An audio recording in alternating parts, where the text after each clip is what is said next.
Welcome back to KION News at 11. Going back over to the Weather Center with our Chief Meteorologist, Dan Cianca. How's it going, Dan? It's going all right, Maxwell. We are about to kick off a new week. And actually, not quite as dry as we have been. We've had a little bit of rain that has fallen and potential for some more as well, which may impact some sporty things, which we'll talk about in a little while. You can't not have rain during the Pro-Am, I guess, right? It's pretty hard not to. But here's a live look from Domenico's on the Wharf tonight. Things pretty calm across the Monterey Bay region this evening. There isn't much going on. We do have a few tiny light showers in far southern Monterey County, but that's about it.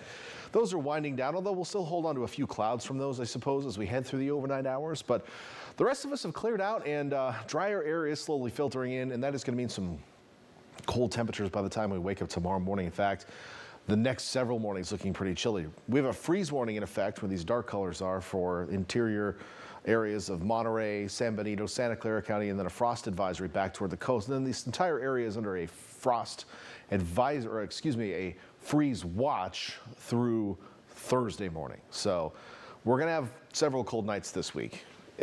You know, protect your plants tonight and then keep them protected, I suppose, through the rest of the week, because we're not going to get much warmer night to night.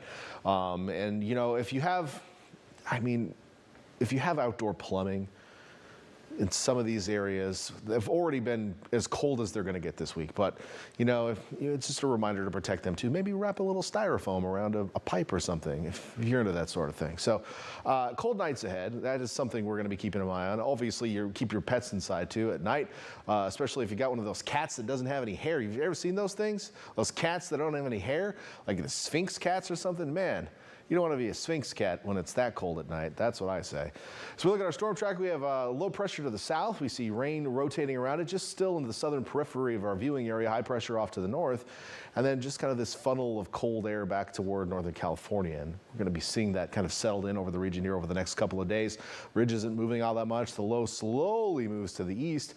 But as we head through Tuesday and Wednesday, we're still kind of in that cold flow. And while afternoons might warm up a little bit, they're not going to warm up a lot, and our nights are going to stay almost just as cold. Now, beyond that, things start to get interesting. The ridge starts to weaken, and our storm track, which has been way off to the north for as far as we can remember, it seems like, might start to push a little farther to the south. Some models are showing rain starting on Thursday and lasting through Sunday here, and some models are showing nothing at all. So we're kind of on the edge of things as we head toward the end of the week, so you'll want to pay attention to the forecast. This particular model showing a little bit of light precipitation maybe reaching us as we head into Friday, then perhaps a little break on Saturday, and then trying to get some more going on into Sunday, into Monday, right in this general neck of the woods. So we have rain chances late in the week. You're going to want to stay tuned to the forecast. It's a ways out, and we're on the edge of the storm track, so a lot can change with small runs here. So tomorrow might look super wet, and then Tuesday super dry. It just depends on how this is going to work out. So we're going to be on edge, which means we'll probably at least see something nearby as we head into the weekend. That may affect some play at the Pro-Am, which Maxwell's going to tell you more about in a little while. But let's focus on the near-term forecast overnight tonight. Mostly clear skies, maybe a little fog in low sheltered areas, definitely on the chilly side. Sunrise tomorrow morning, 7:13 a.m. Here is future track showing a few lingering clouds across the south overnight tonight into tomorrow morning, and then mostly clear conditions across the bay as we head through the morning hours. This is 9 a.m., not much going on into the afternoon. Lots of sunshine tomorrow, and temperatures will be pretty close to normal for this time of year, maybe still a little bit cool though. Lows will definitely be below normal, but highs probably running a little cool as well. We'll have a light offshore breeze in the morning, a light onshore breeze in the afternoon, kind of our daily cycle, which we've been experiencing. As for the temperatures, well, it's not going to be warm. I mean, we're going to be down into the upper 20s, maybe low 30s, Santa Cruz Mountain Valleys overnight, probably even the low to mid 30s down on the coast tomorrow morning. So cold, patchy frost, possible even into the city of Santa Cruz. Highs back in the upper 50s, closing in on 60 tomorrow afternoon, then low 50s up in the higher terrain. We got freeze warning in effect for Morgan Hill, Gilroy, Hollister, lows below freezing or close to it. So definitely want to protect those plants. Salinas, you're down to 35 overnight, back to 60. Still some low 30s back toward the coast. Highs upper 50s, close to 60 tomorrow afternoon.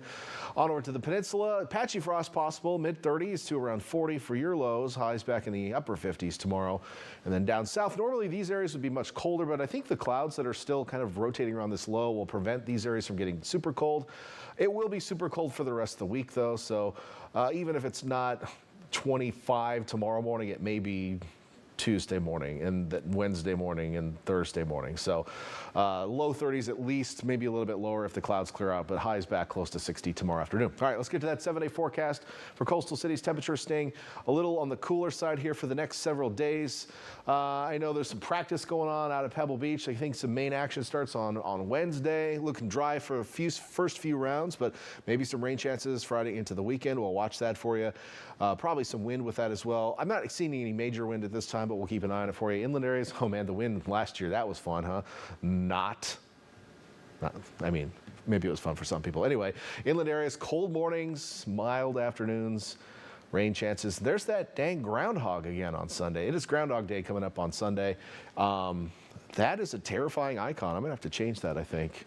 But anyway, just let that soak into your brain as you head off to break. But we'll be right back after this with sports, probably.